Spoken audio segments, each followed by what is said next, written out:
So let's see minorities and marginalized. In Unit One, you read the Constitution provides safeguards, to religious and linguistic minorities at parts of as part of our fundamental rights. Why do you think these minority groups have been provided these safeguards? The term minority is most commonly used to refer to communities that are numerically small in relation to the rest of the population. Numerically small, however, it is a concept that goes well beyond numbers. It is not about just numbers. It encompasses issue of power, access to resources, and social and cultural dimension. As you read in Unit 1, the Indian Constitution recognizes that the culture of majority influences the way in which society and government might express themselves. In such cases, size can be a disadvantage and lead to the marginalized of the relatively smaller community. Thus safeguards, are needed to protect minority communities against the possibility of being culturally dominated by the majority. They also protect them against any discrimination and disadvantage that they may face. Given certain conditions, communities that are in small numbers related to the rest of the society may feel insecure about their lives, about their lives, assets, and well-being.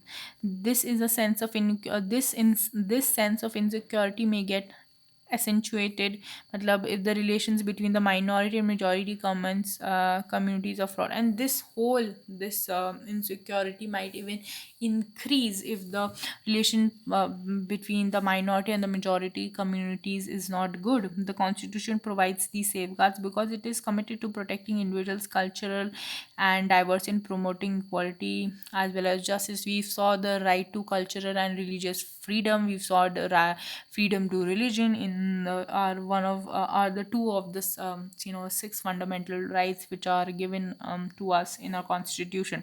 As you've already read in chapter 5, the judiciary plays an important role in upholding the law and enforcing fundamental rights. Every citizen of India can approach the courts if they believe that their fundamental rights have been violated. Now, let us understand marginalization in the context of Muslim community. Why do we need to safeguard minorities? This is the question here. So, we've already discussed that every citizen in India is equal because our constitution says that it is we this right has been given to us by our constitution, the fundamental right. So you can even elaborate more on that. Muslims are marginalization. According to 2001 census, Muslims are 13.4% of the India's population and are considered to be a marginalized society community in India because they, in comparison to other communities, they have over the years been deprived of the benefits of the socio-economic development. The data in the three tables below derived from different sources indicate the situation of the Muslim community with regard to the basic amenities, literacy, and public employment. Read the table below. What do you think these tables tell us about the socio-economic status of the Muslim community? So here are the basic amenities. We talk about electricity, we talk about piped water. Having good water, clean drinking water is an luxury. It's a privilege. Even in today's India, many people, I won't say many people, I'd say many women of the many families, they go up early in the morning to collect water and they have to travel like for walk on their foot, for 5 to 6 kilometers. So just imagine that. So kacha houses, 63%, 63.6% of the Muslims live in kacha houses, whereas if we compare the data with the Hindus and Muslims, so you can see the difference between whether when it's for the kacha houses, it's 60% from Muslims, whereas the same is 55%. If we talk of electricity, then only 30% of Muslims have access to electricity. How, if you don't have electricity, how are you going to have other facilities that are dependent on electricity, like studying at home, education, or doing other things that require electricity? And 40, see the difference is a clear cut of 13%, 13 to 14%. Piped water, 19% only have access to water, Muslims, whereas 25% of the Hindus have access to. So this is the data of 1991. So yes, things have changed. Do Muslims have equal access to basic amenities? No, do not have. You can clearly see the difference in the data literacy rate by religion. So you can see that people from which religion have better access to education. Hindus have 65%, Muslims 59, Christianity 80, 6 70, Buddhists 73, Jains 94. Which religion group has the lowest literacy rate? So here also it's Muslim. They have 59. That's the lowest among the other religion. Public employment of Muslims percentages population.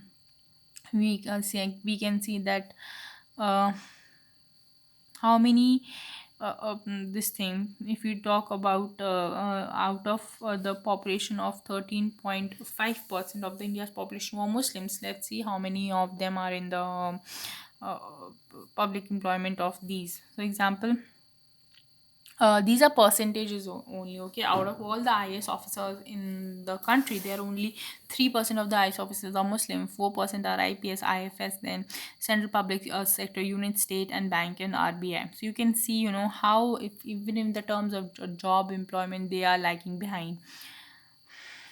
Recognizing that Muslims in India were lagging behind in terms of various development indicators, the government set up a high level committee in 2005, chaired by Justice Rajendra Sachar. The committee examined the social, economic, and educational status of the Muslim communities in India. So, their social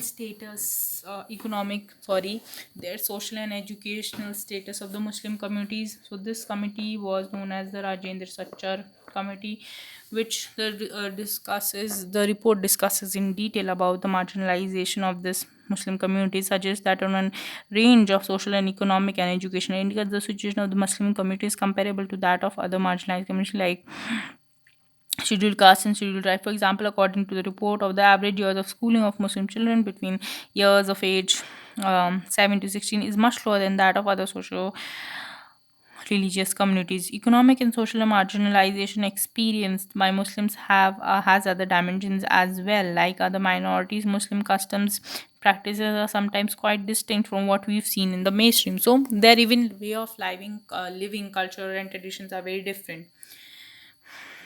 Read the following data to schooling provided by the Sachar Committee report. 25% of the Muslim children in the age Hitna group have either never been to schooling or have dropped. This percentage is much higher than the other communities. So we can see how their data is very low as compared to the other communities. Do you think the special measures are required to address this situation? Yes, special measures are required so that nobody's right you know is taken away. Some, not all Muslims wear a burqa, spot a long beard, wear a fez, and these become ways to identify all Muslims. Every culture, has a tradition. So these are telling that, okay, Muslims wear a burqa, they have a long beard and wear fez. And other ways to identify, we can say, oh, this person is Muslim. Because of this, they tend to be identified differently. And some people think they are not like the rest of us. This often becomes an excuse to treat them unfairly and discriminate against them. Do you remember reading in class 7 book about the Ansaris who are finding it difficult to rent a house? The social marginalization of Muslims in some instances has led them to migrating from place where they have lived, often leading to ghetto. When we talk about ghetto, I'll tell you what it actually means. Ghettoization of the community. Sometimes this prejudice leads to hatred and violence. So you've always seen that in one of the examples we saw that how one Muslim family, the Ansaris, they were not being rented a flat because simply because they belonged to Muslim community. So this is often a reason for hatred and violence, and due to the reason that they are not given flats just because of their religious why they are, just because they are of particular religion, they are not given the same status and everything. So see, we were talking that, okay, now they are not being given a rent, so what other option they have? all the people of the same communities are not giving rent, they will end up staying up in the region, or in the same region. So that is how ghettoization is meant. Matlab, people from the same communities, they are living together. I live in a Muslim dominated area. Some days back during Ramadan, there was some disturbance that started taking a communal outlook. My brother and I had gone for a iftar party in the neighborhood and were dressed in traditional clothes. That is sherwani and salwar kameez respectively. On returning home, my brother and I were asked to change our clothes to jeans and t-shirts. Now, when everything is fine, I wonder what was the reason that we were asked to change our clothes and why I didn't find it odd. Were our clothes giving weight to identity? Is that identity linked to all kinds of fears and discrimination? This question is very important. That is identity linked to all kinds of fear and discriminations? The above essay has been written by a child around your age, or your age. A class 8 student has questioned that whether it is the identity, that leads to all kinds of fear and discrimination. uh, and what do you think that she's trying to convey? So whether we talk about the Gujarat rights or the Hindu Muslim fights or communal rights, we always say it is the identity, that leads to fear and the leads to the fears and discrimination among people. In the above section of this chapter, we saw how in the case of Muslim community there's a link between economic and social marginalization. Earlier in this chapter, you read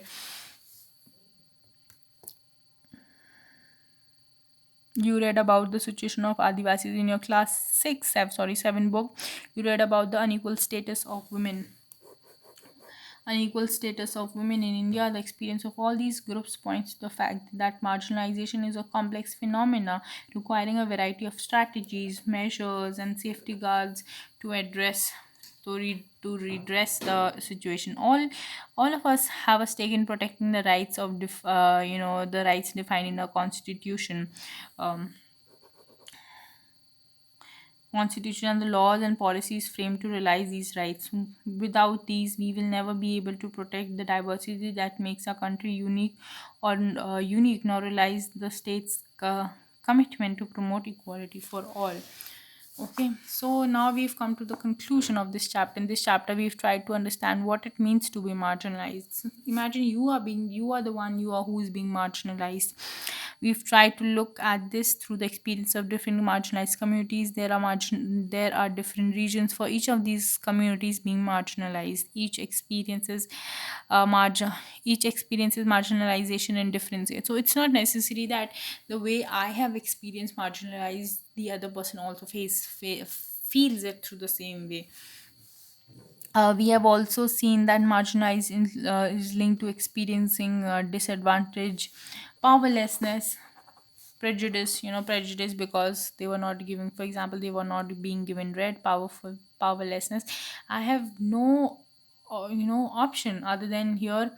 See, the girl, the brother and sister, I have been asked to change your clothes, they're feeling powerless. Why? These are my clothes, these are my tradition. Why am I being asked to change my clothes? They are being powerless and disadvantaged because, for example, we saw that, for example, the education thing, for take it, that so there they had been below. And whether do you talk about the employment of job opportunities, or basic amenities at home, or the simple in education, school year enrollment number, they are lagging behind. In India, there are several more marginalized communities like Dalits, of whom you will read more in the next chapter. Marginalized results in having a low state social status and are not having equal access to education and other resources. Yet the lives of marginalized people can and do change. Thus, no one is marginalized in all the time in exactly the same way. If we go back to the two examples of marginalized we have discussed, we all see that each of these groups have a long history of struggle and resistance. Marginalized communities want to maintain their cultural distinctiveness while having access to rights, development, and other opportunities. They have their other culture, their culture is very unique than the rest of the mainstream. And they should have their culture distinctive, and also the rights and developments and other opportunities, just like the other religion, the religion people from, or just like the people from other religious or communities. In the next chapter we'll read more about how different groups have confronted marginalized, okay, marginalization. The Sachar committee report also debunked other prevalent myths about Muslims. It is commonly believed that Muslims prefer to send their children to send their children to madrasas. The figures show that only 4% of the Muslim children are madrasas, where as 66% attend government schools and 30% attend private schools. So it's a very wrong notion to have that the Muslim families prefer to send their children to madrasas. No, it is only the 4% who send their children to madrasa, while 66 send to government schools, and 30 to maybe 30% send their children to private schools. Now let's do this exercise. Write in your own 2 or 3 words what do you understand by marginalization. So we discussed in detail. You can again write. Okay, list 2 reasons why Adivasi is becoming increasingly marginal. First, they are being displaced from their own motherland, and they are being forced.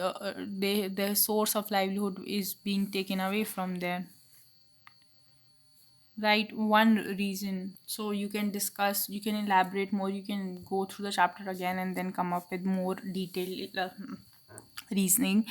Right, one reason why do you think constitution safeguard to protect is very important, because firstly it's a democratic country. Every citizen has a right to public participation, and they have their right, fundamental rights to be protected. Read the section minority marginalization. What do you understand by the term minority? You're participating in a debate where you have to try to reason out to support the following. Say the Muslims are marginalized community using the data you can give. This is very easy.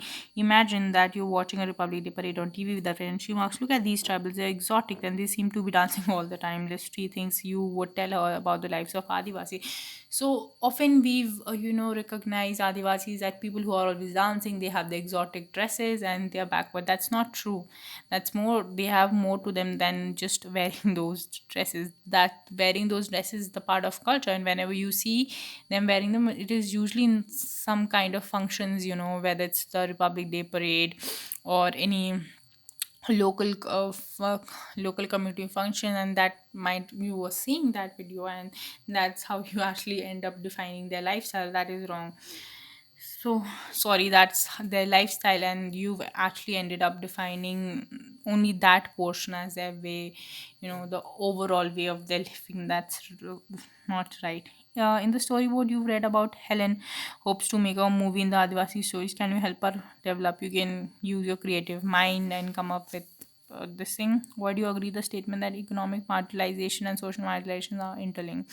See, economic and social marginalizations are very interlinked. So, firstly, if you're not given a same status in the society, you will end up lagging behind other communities, and then same end up, how are you going to get access to resources and opportunities, and you don't have it? How will you become have a source of income? If you don't have a source of income, you don't have a financial support, of course you're going to lag behind, and you are going to end up becoming economically marginalized. We have a glossary to discuss. What do you mean by hierarchy? A graded system of arrangement of persons or things. Usually persons at the bottom of the hierarchy are those who have the least power. The caste system is of the Hinduism is very famous, and Dalits are considered to be the lowest.